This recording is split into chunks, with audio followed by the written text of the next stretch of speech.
Try not to use the word never, because you know, in life you never know. But I'm gonna use it this time. There will never ever be another recording company like Motown Records. Yeah, there again, like I said at the beginning, because of you. You know, because out of all the hits that came out of that little two-story family flat, 2648 West Grand Boulevard, that just took over the world with all those wonderful hits, all those many wonderful talented artists, songwriters, producers, the whole embodiment of Motown. You all are the ones. I thank you, you know, because I want to tell you a few things about Motown aside from the hits and what have you. Would you believe that that little $800 that Berry Gordy's family loaned him to get started with Motown? Now, his older sister, Esther Gordy, she said, no, we're not lending you no $800, Berry. You had a recording studio and that fell through. No. But his baby sister, Gwen, said, oh, Mom, y'all lend him the $800. That $800 turned into a multi-million dollar company. See? So it can happen. Yes. And I'll tell you something else that's fun-loving about being at Motown. See, we would hang out at Motown just like it was the YMCA. You know, we'd go up there and be talking and shooting the breeze, the Supremes, the Four Tops, Marvin Gaye and us, we'd be out front talking. So one day, Mr. Gordy, he came up in his limousine, and John O'Den was his bodyguard. Now, John O'Den could, you know, he was a bad man with these here. Yeah. So he got out of the car, and he came around, and he opened the door for Berry, and Berry got out of the car. And see, at that time, some of the funk brothers, you know, the noted funk brothers that was on all of those hit records, yeah, James Jamerson and Earl Van Dyke and what have you. So Jamerson, him and I were talking. So when Berry got out of the car, and he started walking up, there's a pathway, a walkway to get to his office. So Jamerson, he said, excuse me, Otis. So he went over and started talking to Berry. So I'm standing back there and said, okay, what's this about? So they just talking, and all of a sudden I heard Jamerson, oh, Berry, I'll kick you, and you know, the other part. So Jamerson was very good in martial arts, you know. His style was Shotokan, the hard style. Berry was good with boxing because he won some championships there. They didn't do nothing. They just hit air. They didn't dare hit each other. So it was fun. See, you will never see that kind of stuff at any of the other recording companies. That's what made Motown so uniquely different. And also, Motown had a division called Artist Development. So I guess you said, what is artist development? I'll tell you what it is.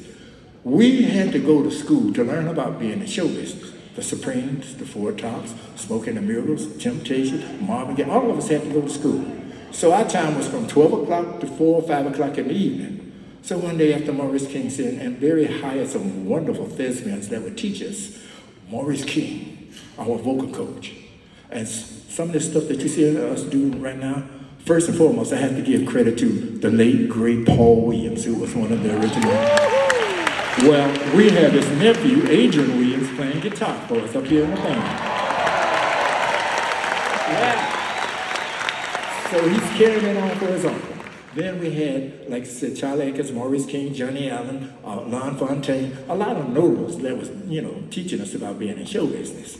So one day after we, you know, was there half the day, so we were like little petulant kids, David, Eddie, Paul, Melvin, and myself, we were running to the door.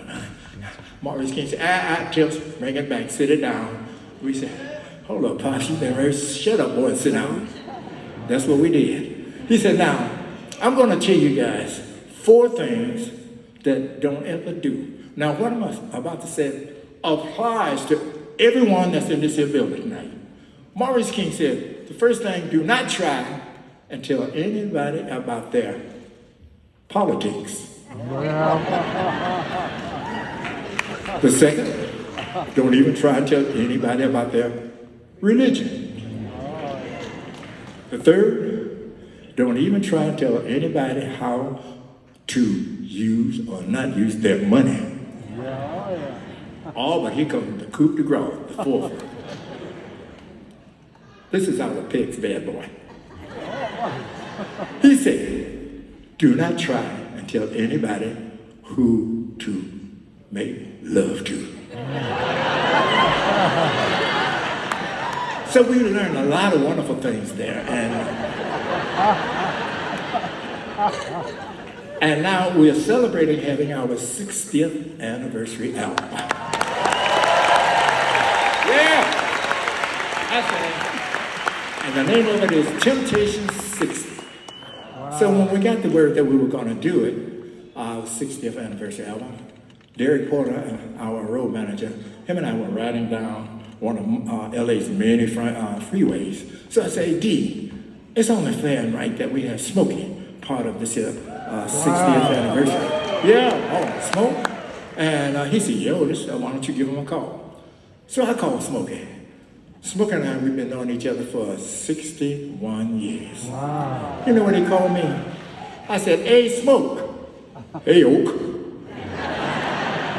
I said, we would love for you to be part of our 60th anniversary album. No problem, Oak. Also, we would love for you to write it and to sing on it. Wow. No problem, Oak. Okay. So, all right. So we went in the studio and we did the single. And it was, I must say, even to me, that brother is sexy. You ladies got to tell me, I got to do the attempts again on that. So we were singing it. And so after the guys left, Smoke and I were sitting there listening at the playback. And so he's listening at it and I'm listening at it. Now ladies, when it starts off, Smokey is sounding very sensuous and sexy. And I said, Smokey, shame on you. What, Oak? I said, you doing that to make the ladies hot and bothered. Yes, Oak, you're right. You know, so I say all that to say, the young man down on the end, my left, your right, he starts the song off. He sounds, very close to Smokey. You know what we call him? We call him Chocolate Smokey. Wow. So the name of the song is it going to be yes or no? Where touching is heard, silent lovemaking.